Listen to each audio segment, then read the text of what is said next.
Now live, ladies and gentlemen, live from an unspecified location. Undisclosed.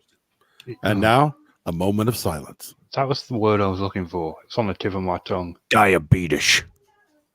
Oh, sorry. No, that's cool. Get it out of your system. Profumo. The clocks go back for me tonight. Didn't know. Oh. Brilliant. Oh. Extra hour in bed. I'll take it. So does that mean you're closer to us in time? That means the slip starts at 10 o'clock tomorrow night, not 11. Ooh. So until our clocks go back. Until your clocks go back. So I might be able to listen to all of it live again. Ooh. I can't wait till we pass that law and just keep the clocks where they are.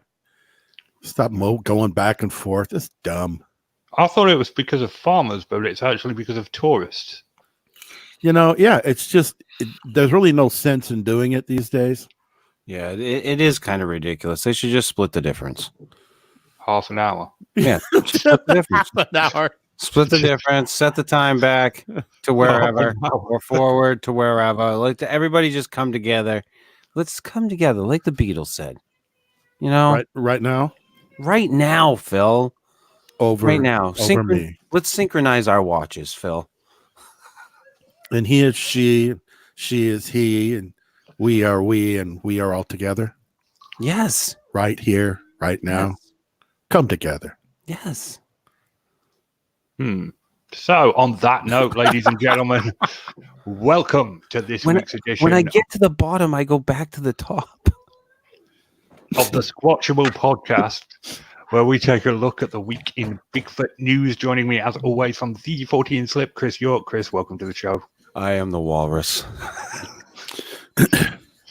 Okay, and joining me from Power Breakdown, Phil Pulling. Phil, how are you? I'm doing quite well. Thank you for asking, Richard. How are you? I am great. Thanks for asking. And if you enjoy Power Breakdown or the 40 Slip, you may enjoy the battle drawn misadventures of two Bigfoot. Head on over to Facebook and Bigfooting with Keith and Colin, where this week one new Bigfoot learns the folly of associating with Keith and Colin. That's coming up this week on Keith and Colin. Without further ado, funny. It's going to be great. I've got it all planned out in my head. And without further ado, I am your host, Richard Allen, and let's just jump into it. Our first story, finally, after a 2-year hiatus. Ladies and gentlemen, Timber Giant Bigfoot has returned to a standing ovation. Well, me and all his fans. In this 10-minute video posted by what appears to be a potato from Russia, he explains that he's using a phone now instead of a camera, and he's been out in his area for days. He's going to upload all of his new videos to YouTube over time. He says he might have recorded a big knock. He talks about tree structures and how he put a stake on a tree branch and something has taken a bite. He says you typically hear stuff when the cameras are turned off. He explains he sounds weird because he's still got his braces on his teeth, and in 2 months they come off. And then he moves on to the subject of his frankly weird disappearance for the last 2 years and explaining all the messages he's got. He says he didn't see the point in uploading videos because he's just walking around in the woods and nothing seems to happen. He's admits he's been gone for 2 years and he's pretty vague about why. It's very vague. And the final video, he shows his feet and says he's still wearing those Crocs. So welcome back, Timber Giant. You were missed. Is that like a Prince Galahad outfit he's got on there? I think that's from the Giant revealed. Oh, this frame. It's kind of weird. The way the shoulders kind of stick up there. I think this is from the legendary moment where he takes the camera off the Bigfoot to point at his own face. Oh, wow. Awesome. Yeah. I mean, well, now we can find out what happened to him. All we got to do is maybe talk to Tim Fasano. I'm sure he'll know. Tim Fasano may know. He might. Yeah, he might know. Why does he look like quasi third dimension Benedict Cumberbatch in that photo? It has to do with his expression. Okay. All right. Because I know he has nowhere near the talent. So I was just wondering. Well, he's got something. He's got charisma. People Does he? like his videos. Does Yeah. he? Yeah. He's got a big following, even now. Hmm. He's got like Well, 5 times as many views as Tim Fasano gets. Oh, 5 times? I bet you that way makes, over I 50. bet you that makes Tim a little upset. Yeah. well, Tim loves the man anyway, though. I mean, They're Tim- like brothers. Is he a special place in his heart for Tim him? finds him very handsome. He's a handsome dude. Attractive? Is that what you're saying? You know, even with the braces. Oh, Okay. And now a moment of silence.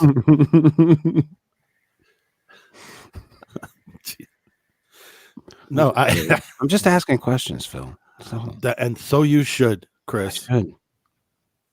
I should. Right. I'm just curious if there's going to be a moment between Tim and Timber Giant Bigfoot, like in Boogie Nights. Yeah. What, the bit at the end? No, where he says, No, it's Timber Jim and Tim. yeah. You don't remember Philip Seymour Hoffman? I do. They God should rest do a his show. soul. I can't believe he's dead. Anyhow, if you can't make the inference, continue, Richard. All right. So Timber Giant is back. I'm happy about it. I mean, don't get me wrong, ladies and gentlemen. He's a hoaxer.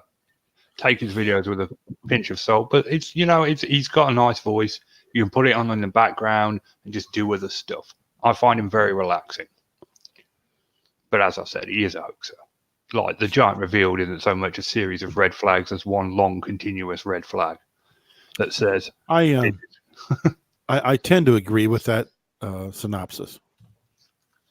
yeah, he's a decent lad, nice voice, but he's a hoaxer. And we're moving on to Tim Fasano, who is like the star of this show. What did Tim have to say this week? Well, Tim Fasano is the one that alerted me that Timber Giant Bigfoot was back. I am subscribed to Timber Giant Bigfoot. There you go, right there. But his videos didn't pop up on my news feed when it said watch something new for some reason. So Tim Fasano made a video saying Timber Giant Bigfoot is back, and I was like, what the hell you say, Tim? So I went over to Timber Giant Bigfoot and I was like, oh my God. I do, and Tim Fasano and Timber Giant had one of the great rivalries, which I'm not ashamed to say is something that sucked me into the Bigfoot world back in the day. I got into Bigfoot research via thylacine research, and since thylacines are cryptid, you can't go anywhere in the cryptid world without dealing with the Bigfoot people. And on YouTube, I found Phil Pulling, Tim Fasano, and Timber Giant Bigfoot, and their rivalry really just, sucked me in. I was really liking the drama there. Like a giant flush. Like a giant flush.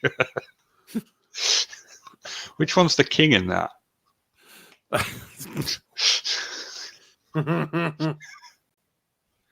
The Baron instead of the Jack. Mm-hmm. It is, yes, the Baron. The bloody Baron. Thank you for ruining that for me. Oh, you're welcome. I've been trying to do one of your breakdown videos using animations from that game. It's not going well, but I'll do it eventually. Mm-hmm. Yeah, you should actually. Yeah, I think it would be awesome. I knew the creators of that game, and I don't know. He had promised that he was going to do a character based upon me, but so far I haven't seen it. Yeah. In any case, Timber Giant Bigfoot contacted Tim to tell him that he was considering coming back, and then he came back. I think that's in much the same way that the Finding Bigfoot crew contacted Tim and asked him to be the 5th member of the group, and then that didn't work out. Tim points out the drop in quality in Timber Giant's videos, speculate that all has not been well for Timber Giant, and then the video pauses for 1:30 as he watches a rattlesnake cross the road. There's dangers out there. There's dangers. There's dangers out here. He's facing life and death as a snake slithers away from him quickly. There's dangers out here. Probably asking, oh God, that's not Tim Fasano, is it?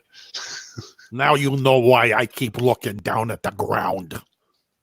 He points out that Timber Giant isn't showing his face anymore. Tim speculates about Timber Giant's house, and it's at this point in the video that you realize his face was hit by a brick truck. It's not a bad impression. It's not a bad impression. But it's at this point in the video that I realize that Tim is about as good at sincerity as I am at not calling people a cuss word that begins with C. I know he was being serious, but it just came across that he was just being a total dick. And now, fellas, what I'd like to talk to you about today is bones. When you're out in the field, if you want to chew on something for a really long time, bones. Here we have lots of deer bones and alligator bones. No. Don't let me stop you. Carry on. No. No? Yeah. Okay. Yeah. All right. Yeah. So he ends his video saying that Timber Giant seems like he's been through hell and he's crawling back. He's Andy Dufresne? Yeah. Crawling out of it. Yeah. Timber Giant Bigfoot crawled through on his hands and knees. Crawled through a river of crap and came out clean on the other side. On the other side. Yeah, I sure hope the Pacific Ocean is as blue as it is in my dreams. Yeah, that's how it ends. He ends it with a bit of Shawshank Redemption action going on there. But Phil, you must have watched the video. I know that Chris did. All right. Did you pick up on like the sincerity of him coming across as a bit of a dick? No. Yeah. So wait, are you saying that Tim came across as a dick? No. Yeah. Must have just been me then. No. Okay. To be any more confused about this, please watch the end of Inception. Yeah, he sounded sincere to me, but I think the delivery was more or less, look at me, I'm a great guy, and this is how I talk about people I know when they've been through bad times, and that's because I'm so great. That does sound like Tim. All right then, moving on. Who's that guy? This is Power Breakdown. His name Wozniak? Oh. He does breakdown videos. And this week he found a video on Instagram posted by Squatch Me Now, who also has a YouTube channel, but this video is not there. It's only on Instagram. Squatch me now. The Instagram video only has Bigfoot videos on it. The Instagram account. We see the video. It's a shape. It's upright. The video reminds Phil of the Freeman footage, except the Bigfoot in the Freeman footage looks real. Phil points out that the dude makes no sound during the encounter. He stabilizes and enhances the video and ends by saying he's unwilling to give the man the benefit of the doubt.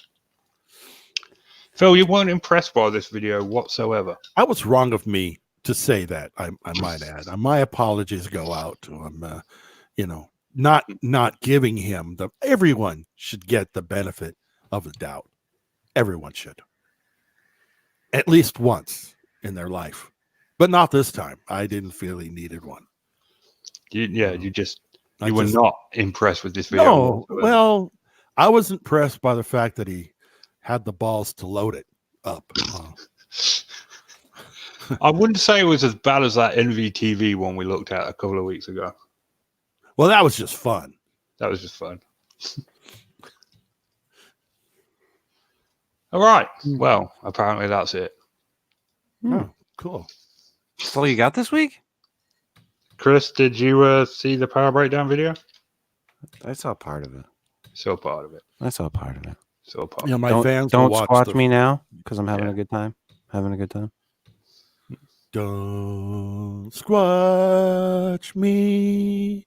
Don't squatch me. That's right.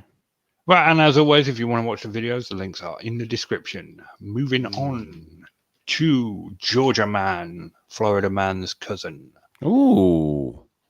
What does this guy do? Yeah, he deserves some kudos, this guy. Georgia Man's passion becomes Bigfoot Museum. Cherry Long, Georgia Along a bustling 4-lane highway that winds through the North Georgia mountains, an unassuming wooden structure breaks the monotony of churches, billboards, and stores selling kitschy knickknacks. Like this one. Once a BYOB supper club, it's now a ground zero in the search for a legendary beast. Still BYOB. Yeah. Bring your own Bigfoot. I can remember my great-grandmother talking about having a cabin in the woods, and she said she saw Sasquatch, says Sherry Gaskin of Villa Rica, Georgia, who was driving by one afternoon and had to stop in. I've always been curious. The owner of this intriguing piece of Americana at the southern edge of the Appalachians is David Bacara, a longtime member of the BFRO, who served in the Navy, drove long-haul trucks, and tended a bar before opening a museum. He also starred as the fugitive on TV. Dave Bacara. The one-armed man. Yeah.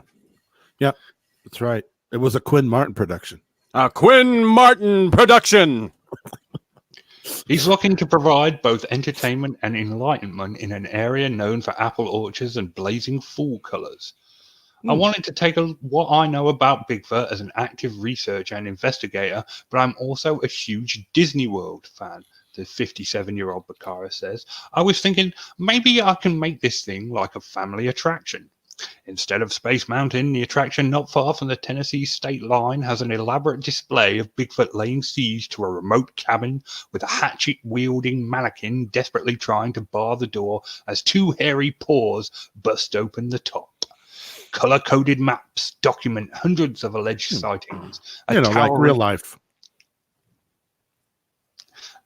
Yeah, like real life. Mm-hmm.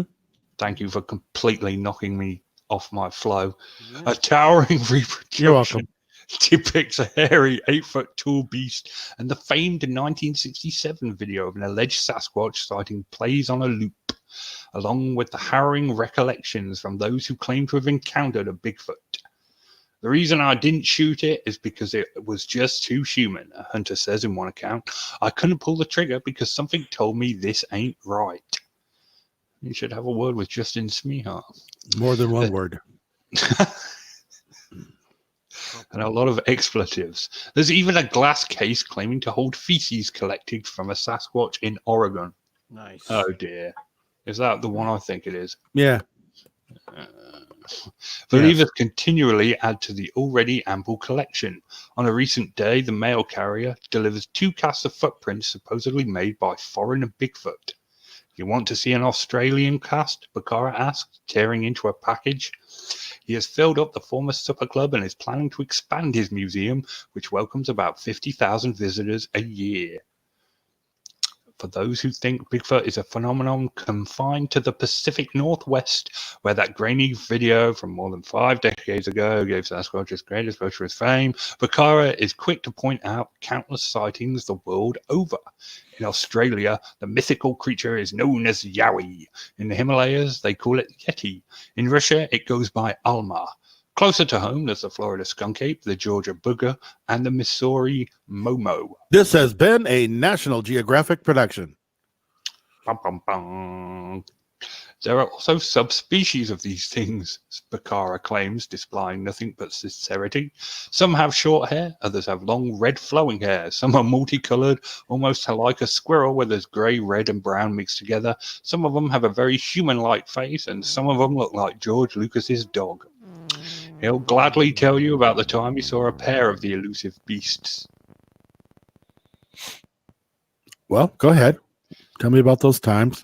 In 2010, Bacara says he was summoned by a Florida man who had spotted strange creatures on his property. Using a thermal imager, he and his team were able to make out a pair of creatures emerging from a nearby swamp. We took turns looking at them, he says. They finally figured out what we could see, so they left. Bacara could talk all day about what's become his life's work, but clams up on the most obvious question. What is Bigfoot? Where did it come from? That's a secret we're not supposed to know about, he replies ominously. I know where they came from. They come from other Bigfoots.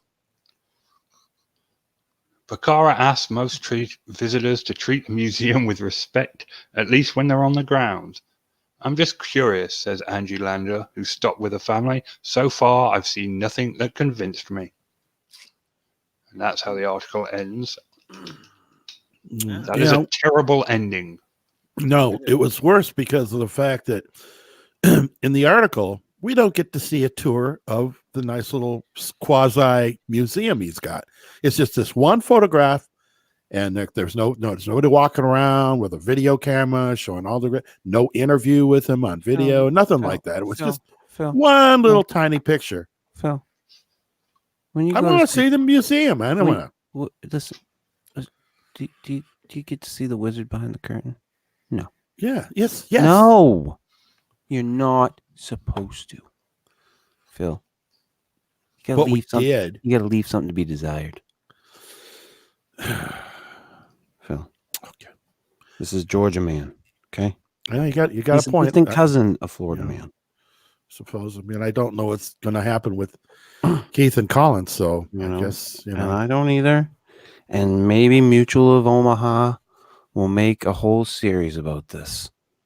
Oh, that'd be pretty cool. We can watch it on a Sunday together, Phil. Yeah. Wild Kingdom. That's right.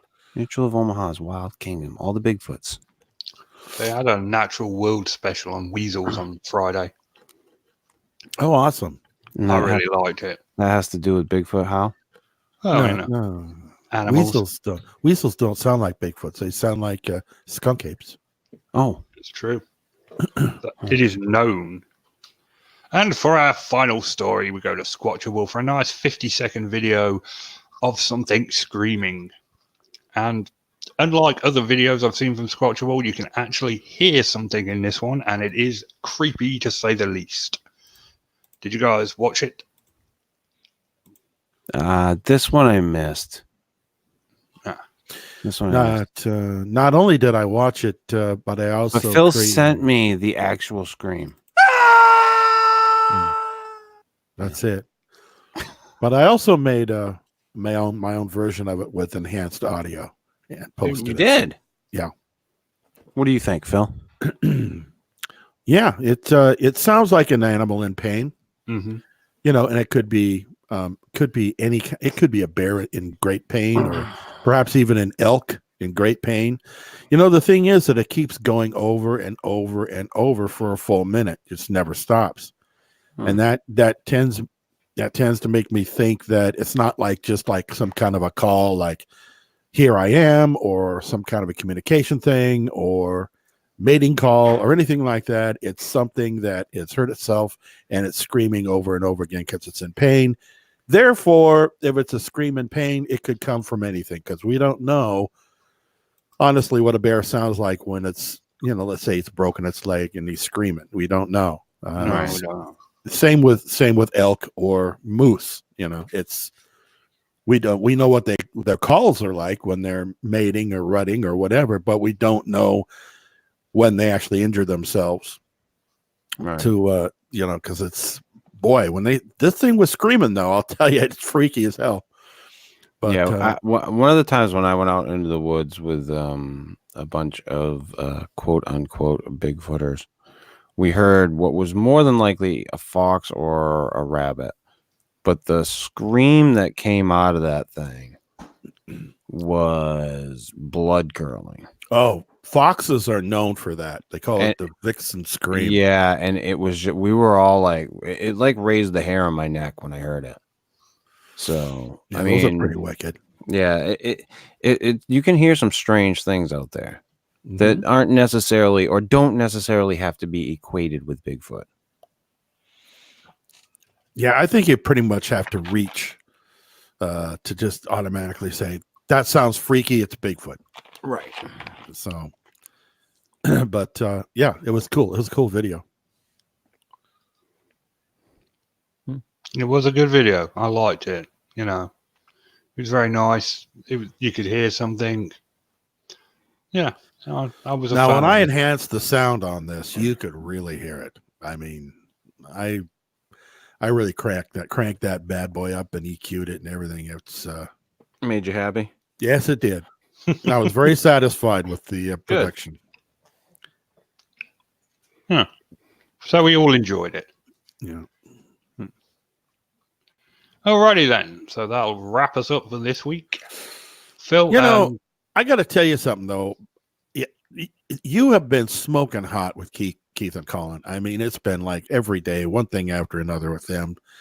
The psychic, biatch and everything. It's just, you're just on a roll. Oh, thanks. Just burning it up. It's funny stuff.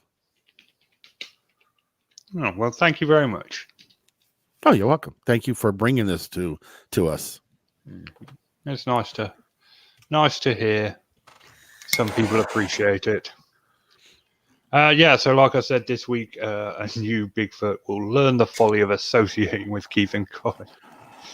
And Chris, what you got coming up on the 14th slip tomorrow night? Halloween, All Hallows Eve. We've got some Halloween stuff. I basically threw it to Katie. Oh, so let her decide what we're going to talk about this week. Nice. Nothing wrong with talking about Halloween. Yeah, it makes sense given the time of the year. If it was July, you'd be right off, but it's October, so. My second favorite holiday of the year. There you go. I don't know. Like, living in England is great and everything, but I really miss America at this time of year. Thanksgiving and Halloween, and they didn't even care how old you were. You could go trick-or-treating. I went in my 20s. Mm-hmm. I was like, well, I've never done this before. I'm going to get in on this action. Had my ex-wife dress me up like a woman. Makeup and everything. Good times. Yep. I've been to Halloween parties like that. I was at one Halloween party like that once by accident. Was it like that movie Eyes Wide Shut? I don't remember. I was carried into the party.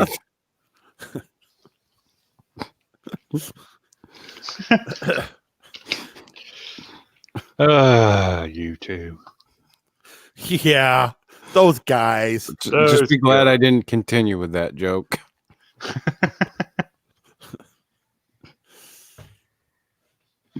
Okay, so you got any cool breakdowns coming up, Phil? Well, what was the bear? Not the bear. Let me see here. There was another one that's kind of got a freaky noise, but I think it's more. I'm not going to give it away, but there's some more strange noise ones that they're just popping out of the woodwork. So I thought I'd throw another one up there, maybe tomorrow. Nice. All right then, cool. So we got some All Hallows Eve action on the 14th slip. Phil is bringing out some breakdowns. We will return next week, despite the hopes of many. I was your host, saying good night. Good night. Good night.